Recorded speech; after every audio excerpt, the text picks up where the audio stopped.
कहानी शुरू होती है एक बिल्कुल आम स्कूल से, जहां कई स्टूडेंट्स कोर्टयार्ड में चल रहे होते हैं। स्कूल के अंदर हम कैफेटेरिया पहुंचते हैं, जहां कई स्टूडेंट्स अपना लंच एंजॉय कर रहे होते हैं। एक लड़का एक टेबल पर सो रहा होता है। तब तक उसका मोटा दोस्त खाना लेकर आता है और उसे गैविन क्लार्क कहता है। उसका दोस्त उसे जगाने की कोशिश करता है और कहता है कि उसने खाना लाया है ताकि वो खा सके।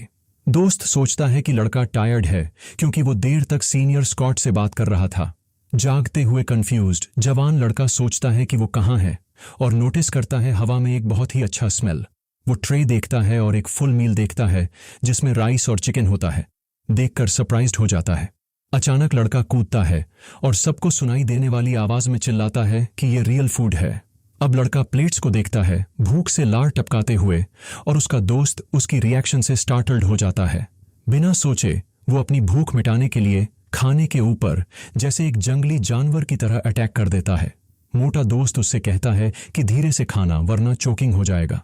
फिर वो गुस्सा हो जाता है, क्योंकि उसे पता चलता है कि प्रोटैगनिस्ट उसका अपना खाना खा रहा है। खाना खत्म करने के बाद लड़का फुल पेट के साथ आता है और कहता है कि अब वो आखिरकार वापस आ गया है। गंभीर नजरों से सोचता है कि वो यकीन नहीं कर सकता, लेकिन लगता है कि वो सच में रीइंकारनेट हो गया है। उसका दोस्त पूछता है कि क्या वो फुल है और क्या उसकी पास्ट लाइफ में वो एक स्टार्विंग गोस्ट था। प्रोटैगनिस्ट रिप्लाई करता है कि हाँ, वो सच में एक भूखा भूत था। ठंडी अपोकलिप्स के वक्त वो स्टार्वेशन से मर गया था। दोस्त कुछ समझ नहीं पाता और पूछता है कि क्या उसकी गर्लफ्रेंड ने ब्रेकअप किया है कि वो ऐसा बिहेव कर रहा है। लड़का फिर अपने दोस्त के कंधे पर हाथ रख के उसे काल्म करता है और स्थिति एक्सप्लेन करता है। कहता है कि यानानियल पार्कर जिंदा है और अब वे सब कुछ शुरू कर सकते हैं और चीजें वापस पा सकते हैं। यानानियल कंफ्यूज्ड होता है और कहता है कि वो अजीब मत बन, क्योंकि वो जाहिर है जिंदा है। फिर प्रोटैगनिस्ट पूछता है कि आज की डेट क्या है और दोस्त बताता है कि 8 अगस्त 2024 है। लड़का समझाता है कि आधे महीने में दुनिया आइस एज में चले जाएगी, एक 3 महीने लंबे ब्लिजर्ड की वजह से। दोस्त सोचता है कि ये बकवास है, क्योंकि अभी समर है, और पूछता है कि क्या उसके दिमाग में प्रॉब्लम है। जवान आदमी कहता है कि उसे हेल्प चाहिए और यानानियल कहता है कि वो दोस्ती की वजह से कुछ भी करेगा। तो प्रोटैगनिस्ट पूछता है कि क्या वो 1 बिलियन उधार दे सकता है, और दोस्त शौक में अपना ड्रिंक उगल देता है। मोटा दोस्त पूछता है कि क्या वो सीरियस है, और जवान आदमी पूरी तरह से सीरियस रहने की कॉन्फर्मेशन देता है। यानानियल तुरंत मना कर देता है, कहता है कि वो अपने पिता को बेच भी दे तो 1 बिलियन नहीं जुटा पाएगा। प्रोटैगनिस्ट पूछता है कि वो अपने पिता को कितना बेचेगा, और यानानियल गेस करता है लगभग 500 मिलियन। लड़का इरिटेट होकर चिल्लाता है कि यानानियल अपने पिता को बेच रहा है और उसे हार्टलेस कहता है। इसी वक्त एक कपल उनके पास से गुजरता है और ब्लॉन्ड लड़का कहता है कि उसने उनके लिए एक प्राइवेट रूम रिजर्व किया है। दोनों दोस्त उस जोड़े की तरफ देखते हैं जो अभी अभी गुजरा। वो लड़का जैक कहता है कि डिनर के बाद वो सीना को कुछ बड़ा दिखाएगा और लड़की को ये आइडिया पसंद है। यानानियल उस लड़की को जीनिया पहचानता है और बताता है कि वो उसके दोस्त को धोखा दे रही है जैक यंग के साथ। फिर जोड़ा मुड़कर दोनों दोस्तों के सामने आ जाता है, जो सब देख रहे होते हैं। जीनिया शॉक्ड होती है और पूछती है कि गैविन यहाँ क्या कर रहा है। उसकी फेस पर आश्चर्य का एक्सप्रेशन होता है। मोटा दोस्त गुस्से में कहता है कि गैविन ने उसके लिए एक्सपेंसिव कपड़े खरीदने के लिए पैसे बचाए थे। लड़की को फर्क नहीं पड़ता और कहती है कि वो कुछ समझाना नहीं चाहेगी, क्योंकि ये सच में वैसा ही है। प्रोटैगनिस्ट को अपने पास्ट लाइफ की याद आती है, जब उसने उसका ख्याल रखा था, जब उसे छोड़ दिया गया था। उसे याद आता है कि उसने उसे कई बार बिट्रे किया था और वो उसकी वजह से स्टार्वेशन से मर गया था। उसका दोस्त गैविन को मनाने की कोशिश करता है कि वो वहां से चले, क्योंकि लड़की अब कोई छुपा नहीं रही है, लेकिन लड़का कहता है कि उसे जल्दबाजी नहीं है। यानानियल कंफ्यूज्ड होता है और पूछता है कि वो क्यों रुके, क्योंकि सिर्फ उसे देखने से भी उसे उल्टी आने लगती है। जैक प्रोटैगनिस्ट का मजाक उड़ाता है, कहता है कि जीनिया ने उसे क्लिंगी कहा था और लगता है वो सही थी। लड़की फिर गैविन से कहती है कि उसे परेशान करना बंद करे और कहती है कि जो कुछ उसने किया था वो हैरेसमेंट था और वो उसे डिस्गस्टिंग पाती है। गंभीर नजरों से प्रोटैगनिस्ट पूछता है, क्या बात खत्म हुई? ब्लॉन्ड लड़का पूछता है, क्या वो नहीं जाएगा? और जीनिया कहती है, अगर वो घुटनों के बल भी आ जाए तो भी मैं उसे वापस नहीं लूंगी। उसका दोस्त उसे खींचने की कोशिश करता है, लेकिन गैविन कहता है, थोड़ी देर के लिए मुझे 5 मिनट और चाहिए इस सिचुएशन को हैंडल करने के लिए। यानानियल समझ नहीं पाता कि क्यों, और सोचता है कि इतना अच्छा लड़का क्यों उसकी असली पहचान नहीं देख पा रहा। जैक हंसते हुए कहता है, मैं तो देखना चाहूंगा उस लड़के के ट्रिक्स 5 मिनट में। अगर मजेदार होगा तो उसे प्राइज भी दूंगा। बिना सोचे प्रोटैगनिस्ट एक जोरदार थप्पड़ मारता है ब्लॉन्ड लड़के के चेहरे पर। लड़की शॉक्ड हो जाती है और बेकाबू होकर जैक का नाम चिल्लाती है। दोस्त और बाकी लोग माउथ ओपन करके इस सीन को देखते रह जाते हैं। ब्लॉन्ड लड़का अपना चेहरा पकड़े हुए गुस्से में पूछता है, तुम्हें हिम्मत कैसे हुई मुझे मारने की? जैक गुस्से में मुक्का उठाता है और अटैक करने को तैयार हो जाता है। वो चिल्लाता है कि वो प्रोटोगोनिस्ट का काम तमाम कर देगा, लेकिन डार्क हेयर्ड लड़का शांत रहता है और अपनी जगह से हिलता नहीं। ब्लॉन्ड लड़के के कुछ करने से पहले गैविन उसके चेहरे पर किक मारता है और कहता है, दूर हट जा। मोटा दोस्त अपने बड़ी की ताकत देखकर इम्प्रेस्ड होता है और सोचता है कि ये लड़का कितना टफ है। जैक जमीन पर गिरा होता है। तब जीना वरीड होकर दौड़ती है यह देखने कि वो ठीक है या नहीं। वो गैविन को चिल्लाती है कि उसने एक बड़ी कंपनी के बालों पर हाथ डाला है, अब बड़ी मुसीबत होगी। ब्लॉन्ड लड़का उठता है और कहता है कि वो ताइक्वांडो में ब्लैक बेल्ट है और किसी पंख से हार नहीं मानता। ब्लॉन्ड लड़के को रिएक्ट करने का मौका दिए बिना प्रोटोगोनिस्ट एक पंच मारता है और उसे ट्रैश कहता है। वो सोचता है कि अपोकलिप्स ने उसे लड़ना सीखने का मौका दिया और ऐसे लड़कों से निपटना उसके लिए आसान है। उसका दोस्त उसके स्ट्रेंथ से चौंक जाता है और पूछता है, तुम कब से इतने स्ट्रांग हो गए? लड़की गुस्से में चिल्लाती है कि उसे जैक को चोट पहुंचाने का रिग्रेट होगा। फिर वो प्रोटैगनिस्ट से कहती है कि घुटनों के बल जाकर माफी मांगे, नहीं तो कभी माफ नहीं करेगी। बेवजह पेशेंस खत्म होकर लड़का उस लड़की को थप्पड़ मारता है और पूछता है, तुम कौन सोचती हो खुद को? ब्लॉन्ड लड़का गुस्से में उठता है और धमकी देता है कि वो प्रोटैगनिस्ट को खत्म कर देगा, जो एक चींटी को रौंदने जितना आसान होगा। लेकिन उससे पहले कि वो कुछ करे, प्रोटैगनिस्ट उसके ठोड़ी पर अपरकट मारता है। मौका देखकर डार्क हेयर्ड लड़का फौरन ब्लॉन्ड के जैकेट की जेब से कुछ निकालता है। वो स्प्रे कैन निकालता है और कहता है, मले था कि ये उसके पास मिलेगा। ब्लॉन्ड लड़का बेकाबू होकर चिल्लाता है कि तुरंत स्प्रे वापस कर दो। मुस्कुराते हुए डार्क हेयर्ड लड़का पूछता है कि उस स्प्रे से उसने अब तक कितनी लड़कियों को नुकसान पहुंचाया है। ब्लॉन्ड लड़का सब नकारता है और स्प्रे वापस लेने की कोशिश करता है। कहता है कि उसे पता नहीं क्या बोल रहा है। बिना वक्त गंवाए प्रोटैगनिस्ट स्प्रे का पूरा कॉन्टेंट्स ब्लॉन्ड लड़के के चेहरे पर छिड़क देता है। वो दर्द में चिल्लाने लगता है और लड़की जल्दी से पास आती है ये देखने की क्या हुआ। वो पूछती है, क्या हुआ? लेकिन ब्लॉन्ड लड़का उसे दूर रहने को कहता है। उसकी आंखें अजीब हो जाती हैं और वो पूरी तरह से पागल दिखाई देता है। फिर वह अपना मूड बदलकर उस लड़की को कैद कर लेता है। उसका पागल सा एक्सप्रेशन होता है। पूरी तरह से कंट्रोल खो देते हुए ब्लॉन्ड लड़का उस लड़की का ड्रेस सबके सामने फाड़ देता है। लड़की पैनिक में चिल्लाती है, रुको, यहां तो कैफेटेरिया है। लड़की डरकर मदद के लिए चिल्लाती है, लेकिन जैक अनकंट्रोलेबली उस पर अटैक करता रहता है। प्रोटैगनिस्ट अनाउंसेस, 5 मिनट खत्म हुए। उसका दोस्त अभी भी उस सीन से शॉक में है। वो समझाता है कि स्प्रे एक ऐसा सब्सटेंस था जो इंसान को उसकी सोचने समझने की क्षमता छीनकर बीस्ट बना देता है। उसका दोस्त पुलिस की चिंता करता है, लेकिन लड़का कहता है कि जैक एक्सपोजर का रिस्क नहीं लेगा और वह बहुत गर्व से ड्रैगन ग्रुप के बालों पर हाथ डालने वाले को खुद से बदला लेने नहीं देगा। यनानियल सहमत होता है और कहता है कि उसकी पर्सनैलिटी को देखते हुए ये मामला प्राइवेट तरीके से हैंडल होगा। कैफेटेरिया छोड़ते हुए मोटा लड़का पूछता है, अब हम कहाँ जा रहे हैं? मुस्कुराते हुए प्रोटोगोनिस्ट जवाब देता है, मैं अपना घर बेचने जा रहा हूँ। वे जल्दी ही एक रियल एस्टेट एजेंसी पहुंचते हैं और दोस्त इस आइडिया को लेकर बहुत वरीड नजर आता है। गंभीर नजरों से प्रोटोगोनिस्ट पूछता है, क्या बात खत्म हुई? वो अपने पेरेंट्स के अकेले घर को बेचने पर सवाल करता है, लेकिन लड़का पूरी तरह से फाइनल है। जवान सोचता है कि इस पैसे से अपोकलिप्स के लिए सप्लाईज जमा करनी है। रियल एस्टेट एजेंट कागज देता है और कहता है कि इतनी अच्छी प्राइसेस हैं, बेचने की कोई हरी नहीं है। जगह छोड़ते हुए दोस्त पूछता है, अगला स्टॉप क्या होगा? प्रोटैगनिस्ट मुस्कुराते हुए कहता है, अब पैसे खर्च करने का टाइम है। थोड़ी देर बाद दोनों दोस्त एक बहुत बड़े सुपरमार्केट में पहुंचते हैं। लड़का एम्प्लॉई से पूछता है कि उसे 1000 यूनिट्स चावल, आटा और तेल चाहिए और शेल्फ पर मौजूद हर कैंड गुड्स की 10,000 यूनिट्स चाहिए। कर्मचारी इस ऑर्डर से पूरी तरह शॉक्ड हो जाता है और पूछता है, क्या आप पक्का हैं? जवान आदमी कंफर्म करता है। उसका दोस्त मजाक उड़ाते हुए पूछता है, क्या तुम अपनी खुद की सुपरमार्केट खोल रहे हो? फिर पूछता है, क्या मार्केट डिलीवरी करती है? कर्मचारी हाँ कहता है और वे सब कुछ अरेंज कर लेते हैं। लड़का पूछता है कि क्या उसके दोस्त के परिवार के पास वेयर हाउस है और यनानियल सवाल करता है कि क्या वह सब वहां स्टोर करेगा। जवान आदमी कहता है, मुझे वेयर हाउस बोरो कर लेना है और एड्रेस देना ताकि मैं और सामान खरीद सकूं। इसी वक्त सुपरमार्केट में 2 लड़कियां आती हैं और उन्हें देखते हैं। वे उसे पहचानती हैं और मजाक उड़ाती हैं कि उसे धोखा दिया गया। और पूछती हैं कि वो कैसे ऐसे जगह पर शॉपिंग अफोर्ड करता है। फिर लड़का 5 state of the art computer, 10 TV और वीडियो गेम कंसोल्स ऑर्डर करता है।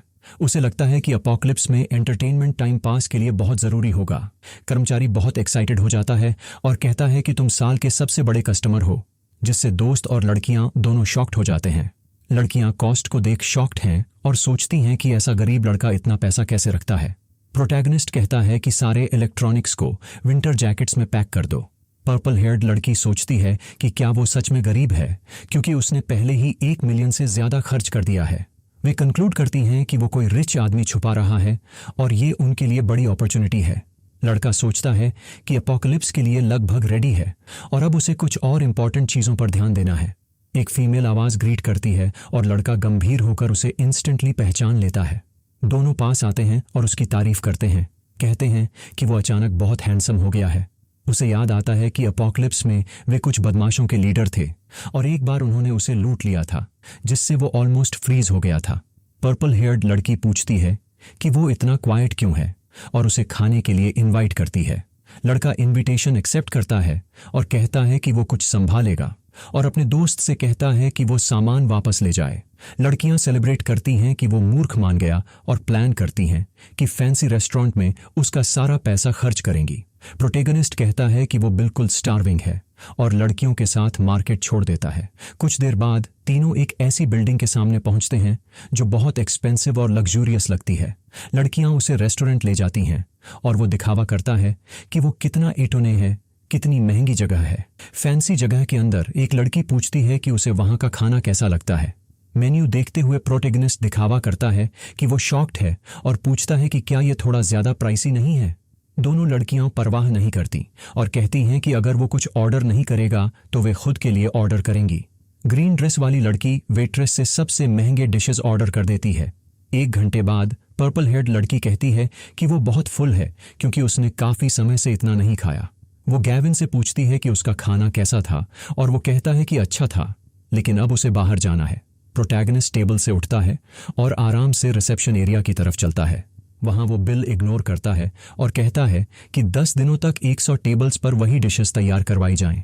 एम्प्लॉयज इस रिक्वेस्ट को सुनकर हैरान हो जाते हैं और पूछती हैं, क्या आप पक्का हैं? लड़का एक वीपी कार्ड देता है और कहता है कि पहले से पूरा पेमेंट कर सकता है। उसे अपोकलिप्स में कैंड फूड खाना याद आता है और वो भविष्य के लिए अच्छा खाना सिक्योर करना चाहता है। लड़कियां सोचती हैं कि वह पेमेंट करने गया है और उसे रिच फूल कहते हुए उसकी खरीदारी के बाद पर्स खरीदने का प्लान बनाती हैं। रिसेप्शनिस्ट ने उस बड़े ऑर्डर की पुष्टि की और फिर उनके टेबल का बिल पूछा। जीत की मुस्कान के साथ वो जवान लड़का अपना कार्ड वापस लेकर कहता है कि वे खुद ही पे करेंगे। वह सोचता है कि उसने घर का लगभग सारा पैसा खर्च कर दिया है और अब लोन लेने की बारी है। फिर वो लड़का अपने फोन पर अलग अलग ऑनलाइन लोन की वेबसाइट्स खोलता है। सड़क पर चलते हुए वह जश्न मनाता है कि उसे 36 कंपनियों से 2.7 मिलियन मिल गए। अचानक हीरो के मोबाइल की घंटी बजने लगती है और स्क्रीन पर नाम आता है शैरन। दूसरी ओर लड़की गुस्से में चिल्लाती है, पूछती है कि वह आखिर कहाँ चला गया। फोन पर लड़का कहता है कि कुछ अनपेक्षित हो गया था और वह अब घर आ रहा है। फिर मजाकिया मुस्कान के साथ पूछता है कि बिल किस लिए उसे देना चाहिए। दूसरी ओर लड़की चिल्लाती है कि उसने ही सभी को खाने पर बुलाया था। जवान लड़का तंज कसा कि उसने कभी बुलाया ही नहीं था, वे लोग थे जो उसे जबरदस्ती ले आए। पर्पल बाल वाली लड़की गुस्से में सवाल करती है कि क्या उसे उम्मीद है कि वे लोग इतने महंगे खाने के लिए पैसे दें। वो उन्हें ताना मारता है कि इतनी महंगी चीजों का ऑर्डर देकर अब शिकायत क्यों कर रहे हैं। रेस्टोरेंट में एक आदमी उन्हें शर्मसार करता है और कहता है कि गेविन एक लूजर है जो पे नहीं कर सकता। फिर वह रिसेप्शनिस्ट से पूछता है कि क्या यह सच है कि उसने 100 टेबल्स का ऑर्डर दिया था और लड़की हाँ में जवाब देती है। हताश होकर लड़की गेविन से बिल चुकाने के लिए वापस आने की विनती करती है क्योंकि उसके पास बहुत पैसे हैं। लड़का फोन काट देता है और कहता है कि वह ऐसे 2 स्पॉइल्ड बच्चों के लिए पे नहीं करेगा। लड़कियां घबराती हैं क्योंकि उनके पास कोई पैसा नहीं है और मैनेजर बताता है कि वे टैब नहीं चलते। गुस्से में लड़की एक हंटर नाम के आदमी को कॉल करने का फैसला करती है ताकि वह हीरो को सबक सिखाए। इस बीच जवान लड़का एक लॉटरी की दुकान के सामने पहुंचता है और दिमाग में एक प्लान होता है। वह याद करता है कि अपनी पिछली जिंदगी में उसने लॉटरी जीती थी और अब वह और भी ज्यादा जीत सकता है। पिछली यादों का इस्तेमाल करते हुए वह टिकट भरता है उन नंबरों से जो जीतेंगे। टिकट पकड़कर कहता है कि अब बस 2 दिन इंतजार करना होगा रिजल्ट के लिए। फिर हीरो गोदाम में वापस आता है और अपने दोस्त यानानियल को फर्श पर पाता है। मोटा दोस्त शिकायत करता है कि उसे पीछे छोड़ दिया गया, लेकिन उसका दोस्त वादा करता है कि उसे कहीं मजे करने ले जाएगा। बक्सों से भरे गोदाम में दोस्त पूछता है, आखिर इतना खर्च करने का क्या फायदा है? जवान लड़का समझाता है कि एपोकलिप्स में ये सप्लाई जिंदगी बचाएंगे और यानानियल से भरोसा रखने को कहता है। उसका यार कहता है कि अगर लड़का इतना नॉर्मल नहीं लगता तो वह सोचता कि उसका दोस्त पागल हो गया है। हीरो मुस्कुराता है और कहता है कि जल्दी नहीं है, कुछ दिनों में मोटा दोस्त उसे मान जाएगा। अचानक कुछ अजीब लोग आते हैं और उनमें से एक पूछता है, क्या तुम गैविन क्लार्क हो? जवान लड़का अपनी पहचान बताता है और पूछता है कि क्या वे हंटर के गुंडे हैं। एक गंजा आदमी बल्ला लेकर उसे हंटर की औरत से छेड़छाड़ करने का इल्जाम लगाता है और कहता है कि वह बड़ा बोल्ड है। मोटा दोस्त डर जाता है और पुलिस को बुलाने की धमकी देता है, क्योंकि गुंडे उनके चारों ओर घिर जाते हैं। गंजे आदमी ताना मारता है और कहता है कि बुलाओ पुलिस को। फिर देखता है कौन जल्दी आता है, वो या पुलिस। हीरो आगे बढ़कर अपने दोस्त से कहता है कि उसे पुलिस नहीं बुलानी चाहिए। गुंडे जवान लड़के के एटीट्यूड पर हंसते हैं और उसे कावर्ड कहते हैं, क्योंकि वह पुलिस नहीं शामिल करना चाहता। मोटा दोस्त समझाने की कोशिश करता है और कहता है कि उसका पिता एक बड़ी कंस्ट्रक्शन कंपनी का हेड है। गंजा लड़का नाम पहचान कर कहता है कि वह उसे छुएगा नहीं, पर उनका लक्ष्य गेविन है। हताश होकर उसका दोस्त चिल्लाता है कि हीरो भाग जाए। वह पीछे से लड़ रहे गुंडे को रोकता है। सुनहरे बाल वाला लड़का मोटे दोस्त को धक्का देता है और गंजा आदमी बल्ला लेकर हमला करने को तैयार हो जाता है। डर के मारे मोटा दोस्त गेविन का नाम घबराकर चिल्लाता है, जबकि वह ये सब देख रहा होता है। हीरो एक हाथ से बल्ले को रोकता है और कहता है कि हमला स्लो था और उसने कभी ट्रेनिंग नहीं की। फिर वह गंजे आदमी के पेट पर जोरदार किक लगाता है, जिससे आदमी बल्ला गिरा देता है। बड़ा आदमी थोड़ा सा खून थूकता है और पूछता है कि छोटा बच्चा ऐसा हिम्मत कैसे कर पाया। जवान लड़का बल्ला जमीन से उठाकर गुंडे के चेहरे पर एक जबरदस्त वार करता है। वार इतना जबरदस्त था कि बैट सीधा उस गंजे के मुंह पर लगता है, जिससे वो बिल्कुल शॉक में आ जाता है। बाकी के गुंडे डर जाते हैं और कहते हैं कि यह बच्चा तो बिल्कुल रूथलेस है, इसने तो उस गंजे को पूरी तरह से खत्म कर दिया। बैट को अपने शोल्डर पर रखकर प्रोटैगनिस्ट मुस्कुराता है और बाकी सबको एक साथ आने के लिए चैलेंज करता है। गुंडों की तरफ इशारा करते हुए वो उन्हें पूरी कॉन्फिडेंस और डिटर्मिनेशन के साथ देखता है। तभी वो ब्लॉन्ड लड़का अपने साथियों से चिल्लाकर कहता है कि सब पूरी तरह से टूट पड़ो और इस बच्चे का काम तमाम कर दो। अपनी स्विफ्ट और प्रिसाइज मूवमेंट्स के साथ वो लड्ज का सारे थग्स को नीचे गिरा देता है और ऐसा लगता है जैसे उसे मजा आ रहा है। वो चबी दोस्त हैरान होकर सोचता है कि क्या ये वही गैविन है जिसे वो जानता था। जब सब जमीन पर पड़े थे तो वो लड़ेचका पूछता है कि क्या इतना काफी है और गुंडे वहीं सरेंडर कर देते हैं। फिर वो उनमें से हर एक से 1 लाख की डिमांड करता है और वो ब्लॉन्ड लड़का चिल्लाकर कहता है कि ये तो एक्सटॉर्शन है। बिना पेशेंस दिखाए प्रोटैगनिस्ट उस थग के चेहरे पर एक और ब्लो मारता है और वो दर्द से चीखता है। वो लड़डचका उन्हें धमकी देता है कि अगर उन्होंने जल्दी से ट्रांसफर नहीं किया तो वो उनके पैर तोड़ने देगा। थोड़ी देर बाद उस लड़डचके के फोन पर 6 लाख आने का नोटिफिकेशन आता है। वो सोचता है कि वो क्रूल नहीं है, लेकिन इस एपोकलिप्स ने उसकी सोच हमेशा के लिए बदल दी है। प्रोटैगनिस्ट अपने दोस्त को गले लगाता है और कहता है कि वो उसे एक बहुत ही एक्साइटिंग जगह ले जा रहा है। दोनों एक नाइट क्लब में पहुंचते हैं जहां बहुत लाइट्स थीं और कई लोग फ्लोर पर डांस कर रहे थे। चबी दोस्त को वो जगह बहुत पसंद आती है और वो कहता है कि इतनी ट्रबल के बाद रिलैक्स करने के लिए यह जगह परफेक्ट है। वो लड़हचका बार पर जाता है और एक लड़की से कहता है कि वो एक डिलीवरी के लिए बॉस से मिलने आया है। अचानक वो दोनों दोस्त एक हॉलवे में चल रहे थे, जिसके दोनों तरफ सिक्योरिटी गार्ड्स और सूट्स पहने लोग खड़े थे। यानानियल घबरा जाता है और प्रोटैगनिस्ट उससे पूछता है कि क्या ये सिचुएशन एक्साइटिंग है या नहीं। चबी लड्डचका कहता है कि उसके दिल की धड़कन तेज हो रही है और ये गलत तरह की एक्साइटमेंट है। सिक्योरिटी गार्ड्स चिल्लाना शुरू करते हैं कि मिस्टर लो आ गए हैं, जिससे उसका दोस्त और भी टेंस हो जाता है।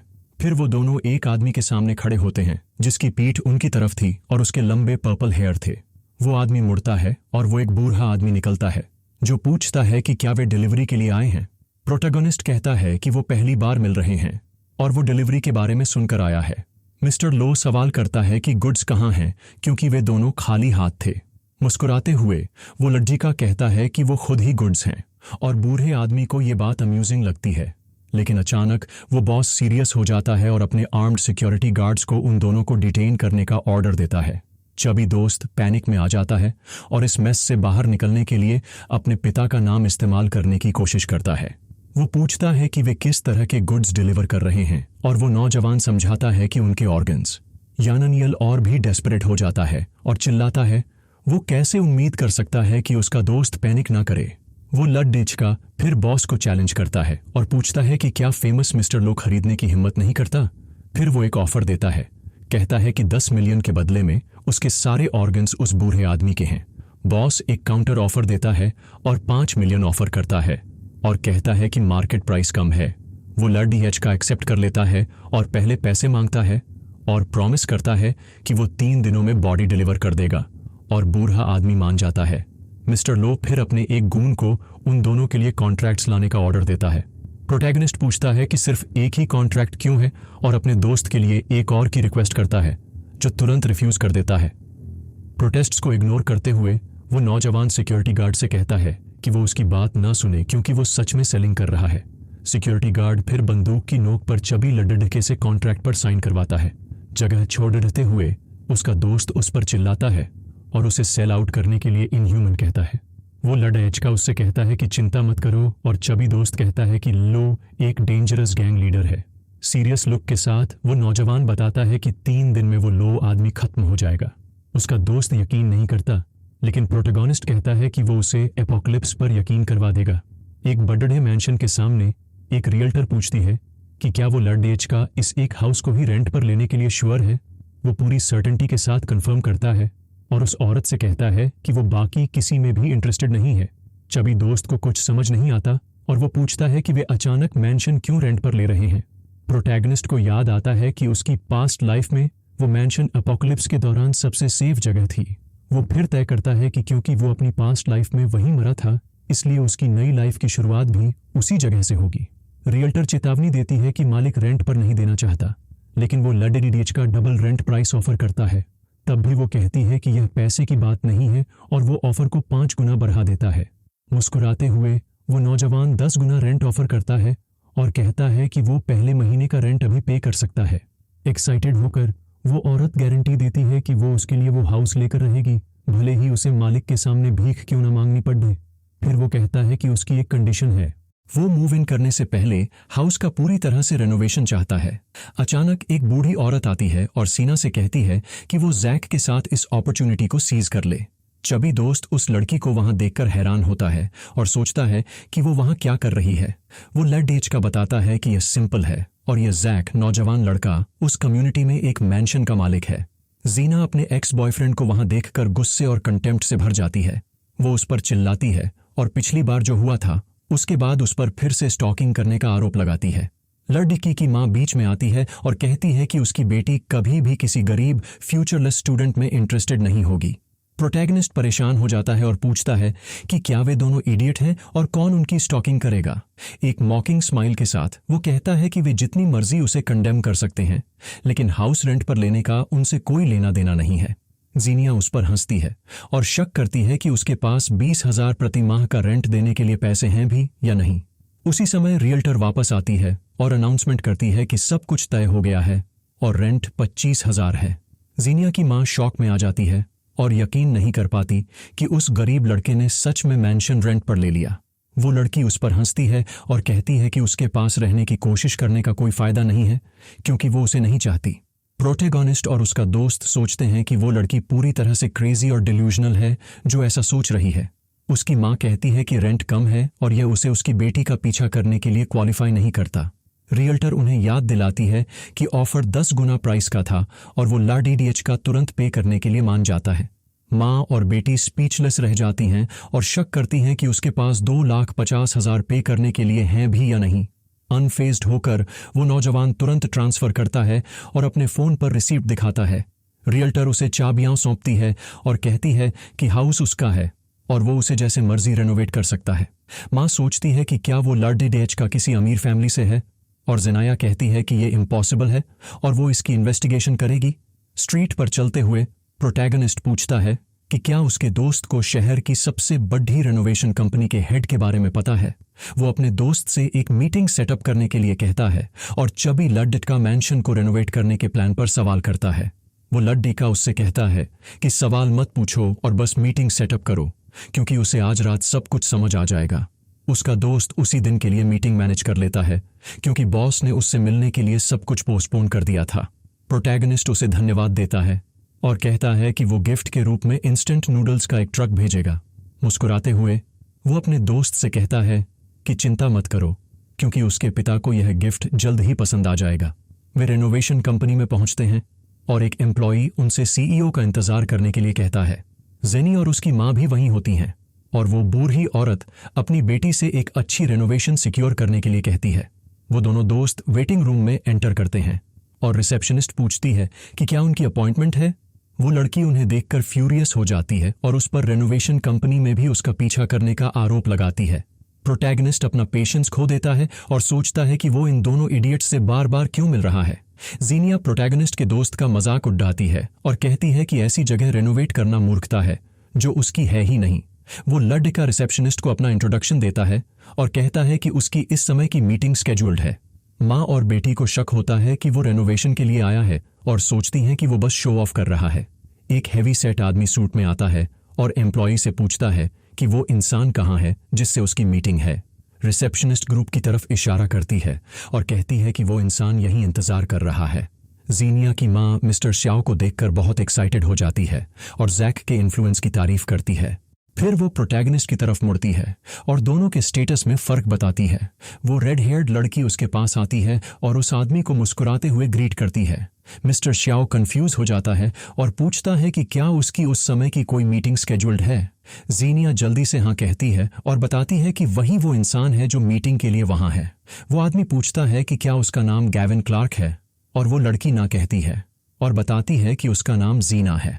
पेशेंस खोते हुए मिस्टर शाओ उसे एक तरफ धकेलता है और उसे रास्ते से हटने के लिए कहता है। प्रोटैगनिस्ट फिर आगे बढ़ता है और फॉर्मल तरीके से अपना इंट्रोडक्शन गैविन क्लार्क के रूप में देता है। कंपनी हेड उस एलडीएचके की जवानी से हैरान होता है और उसे और डिटेल में बात करने के लिए इनवाइट करता है। जीनिया की माँ को कुछ समझ नहीं आता और उसकी बेटी कहती है कि ये यनानियल की अमीर फैमिली के थ्रू कोई कनेक्शन होगा। मैनेजर के ऑफिस में पहुंचने पर दोनों रेनोवेशन प्रोजेक्ट पर डिस्कस करने की तैयारी करते हैं। मिस्टर जाइल बैठ जाता है और अपने नौजवान दोस्त से पूछता है कि वो क्या रेनोवेट करना चाहता है।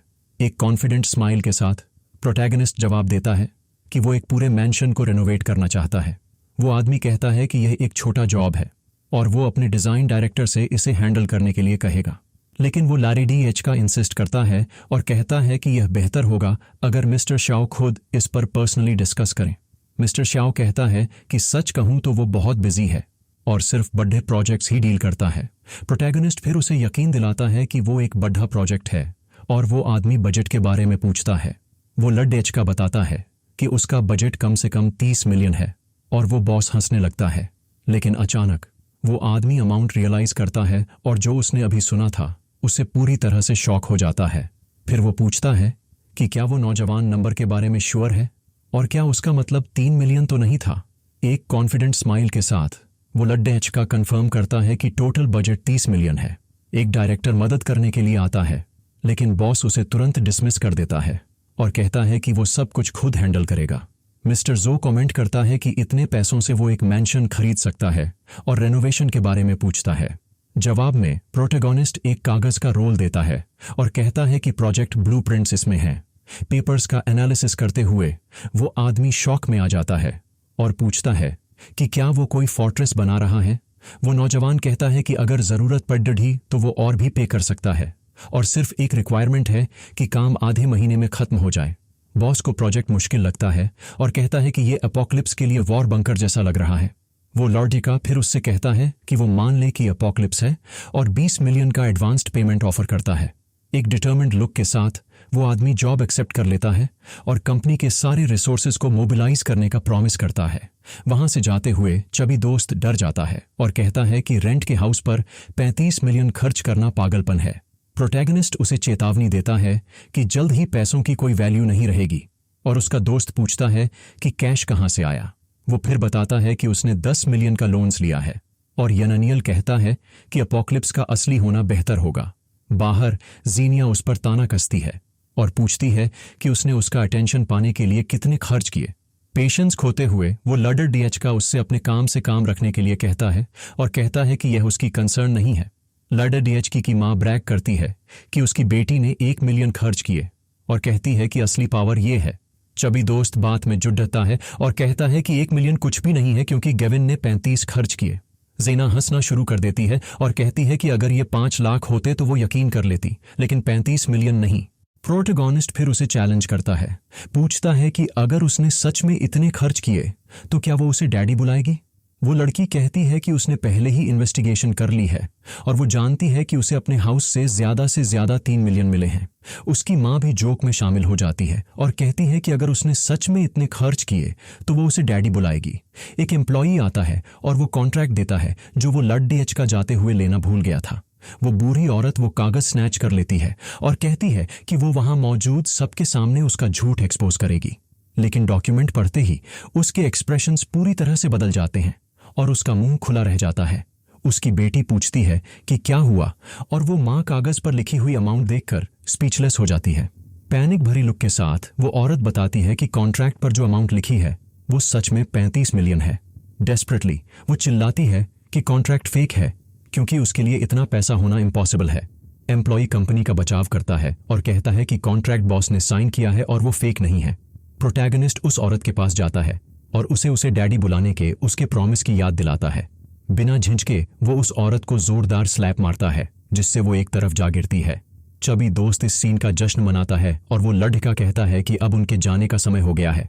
जीनिया गुस्से में चिल्लाती है और कसम खाती है कि वो उसकी माँ को इस तरह ह्यूमिलिएटिंग करने के लिए उसे कभी माफ नहीं करेगी। शाम होते होते वो दोनों दोस्त उसी मैंशन में वापस आ जाते हैं जिसे उन्होंने आज ही रेंट पर लिया था। चबी लड़के को कुछ समझ नहीं आता और वो पूछता है कि वे उस जगह पर वापस क्यों आए हैं। प्रोटैगनिस्ट मुस्कुराता है और कहता है कि अब वो उसे यकीन दिलाएगा कि अपोकलिप्स आ रहा है। उसका दोस्त सोचता है कि वो लड़डीएच का अजीब बिहेव कर रहा है और या तो वो पागल हो गया है या अपोकलिप्स सच में आने वाला है। चबी दोस्त ठंड की कंप्लेन करता है और कहता है कि गर्मियों के बीच में मौसम अजीब है। अपने फोन के साथ प्रोटैगनिस्ट कहता है कि कुछ होने का समय हो गया है। अचानक एक शूटिंग स्टार आसमान से गुजरती है और वो लड़डीएच का कहता है कि यह आखिरकार आ गई। उसका दोस्त समझ नहीं पाता और पूछता है कि एक सिंपल शूटिंग स्टार में इतना स्पेशल क्या है। वो नौजवान बताता है कि अपोकलिप्स जल्द ही आएगा, लेकिन उसके पहले कुछ क्लियर साइंस होते हैं। चबी लड़का डर कर आसमान की तरफ इशारा करता है और कहता है कि स्टार उनकी तरफ आती हुई लग रही है। प्रोटैगनिस्ट बताता है कि स्टार से एबिलिटीज मिलती हैं और इसलिए वो नेबरहुड एक बेस बन गया। उसे याद आता है कि इन स्टार्स में से एक मैंशन पर गिरी थी और एक चोर को मिली थी। उसका दोस्त पैनिक में आ जाता है और दूसरे पर चिल्लाता है कि भागो क्योंकि स्टार उन्हें हेड ऑन हिट करने वाली है, लेकिन वो लड़डीएच का एक मुस्कान के साथ वहीं रहता है और कहता है कि यह अपॉर्चुनिटी पूरी तरह से उसकी है। चबी लड़डीएच का उसे रोकने की कोशिश करता है और पूछता है कि क्या उसे मरने की इच्छा है। प्रोटैगनिस्ट की बॉडी एक गोल्डन लाइट से ढक जाती है और वो हवा में फ्लोटिंग हुआ नजर आता है। उसका दोस्त शॉक में आ जाता है और सोचता है कि यह एंड है क्योंकि गैविन शूटिंग स्टार से कुचल गया, लेकिन उसकी सरप्राइज के लिए वो लड़डीएच का बिल्कुल ठीक है और कहता है कि गोल्डन ऑरा के साथ उसकी फिजिकल एट्रीब्यूट्स 5 गुना बढ़ गई हैं। वो अपने दोस्त की तरफ मुद्दाता है और पूछता है कि क्या अब उसे उस पर यकीन है। चबी लड़का स्पीचलेस है और बद्दी आंखों से पूछता है कि क्या उसका दोस्त गया नहीं है। प्रोटैगनिस्ट मुस्कुराता है और कहता है कि वो न सिर्फ जिंदा है बल्कि उसे एक स्पेशल एबिलिटी भी मिली है। उसके दोस्त को कोई फर्क नहीं दिखता और वो पूछता है कि अगर वो पहले जैसा ही दिख रहा है तो वो स्ट्रॉन्गर कैसे हो गया। वो लड़डीएच का फिर चबी दोस्त के शोल्डर पर एक हाथ रखता है जो इस एक्शन से कंफ्यूज हो जाता है। इनक्रेडिबल स्ट्रेंथ के साथ वो अपने दोस्त को सिर्फ एक हाथ से हवा में उठा लेता है जिससे वो शॉक में आ जाता है। एक कॉन्फिडेंट स्माइल के साथ वो लड़का पूछता है कि क्या उसके दोस्त को आखिरकार उस पर यकीन हुआ। वो दोस्त डर जाता है क्योंकि उसका वजन 90 केजी से ज्यादा है और उसे सिर्फ एक हाथ से आसानी से उठा लिया गया। तो मैं वीडियो यहीं खत्म करता हूं। अगर आपको वीडियो पसंद आया हो तो कृपया वीडियो को लाइक करें और अगर आप नए हैं तो चैनल को सब्सक्राइब करें ताकि मुझे अगला वीडियो बनाने की मोटिवेशन मिले।